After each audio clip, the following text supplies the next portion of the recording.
విగ్రహం. ఆ విగ్రహం ఎదుటి మనిషిని మనిషిగా గుర్తించటానికి, నా శాఖలో లేకపోతే, నా బాటలో లేకపోతే ఆ మనిషి మనిషే కాదు, ఆ మనిషిని నేను ప్రేమించక్కర్లేదు, ఆ మనిషిని నేను దూరం ఉంచాలి అన్నటువంటి వ్యవస్థ మత వ్యవస్థ. ఆ మత వ్యవస్థ భారతదేశంలో మాత్రమే కాదు, ప్రపంచ యావత్తూ ఉంది. కానీ మీరు అడిగిన ప్రశ్న పర్టికులర్గా భారతదేశం కోసం కాబట్టి, భారతదేశంలో ఉన్నటువంటి ధర్మము 4 పాదముల మీద నడవాలి అని ఏదైతే చెప్పారో ఆ 4 పాదములు ఏవో కావు. 1 బ్రాహ్మణుడు, 2 క్షత్రియుడు, 3 శూద్రుడు, వైశ్యుడు, శూద్రుడు. ఈ 4 పాదాల మీద నిలబడి ఉండటమే ధర్మం. అదే సనాతనం.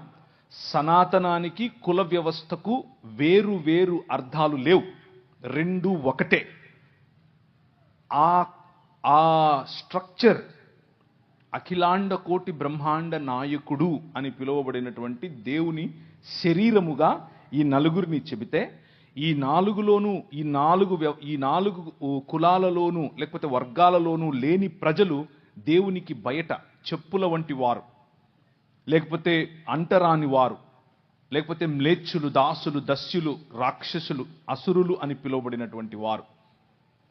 సో ఈ ధర్మమును పాటించని వారందరూ కూడా మ్లేచ్చులు, దాసులు, దస్యులు వగేరా వగేరా వగేరాగా చెప్పబడి బలవంతంగా మనిషిని ఆ ధర్మంలోనికి, ఆ మతంలోనికి దేవుళ్లను సైతం, పండుగలను సైతం మత మార్పిడి చేయగలిగినటువంటి ఏకైక వ్యవస్థ మన భారతదేశంలోనే ఉంది.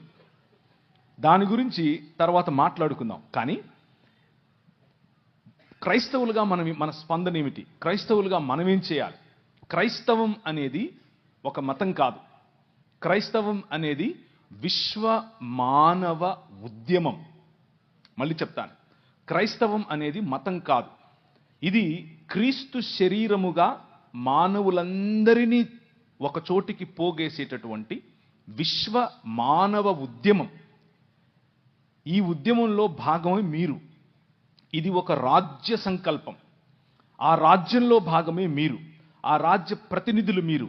ఈ రాజ్యం, ఈ ఉద్యమం ఏం చెబుతోంది అనంటే, ఇప్పుడు క్రీస్తునందు స్త్రీ అని పురుషుడని తేడా లేదు, మనం ఒకటే.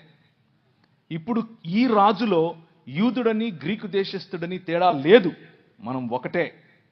ఇప్పుడు ఈ రాజులో బానిస అని లేకపోతే రాజని తేడా లేదు, యజమాని బానిస అన్న తేడా లేదు. అందరూ అన్ని రకాల తోళ్ళు, నల్లవారైనా తెల్లవారైనా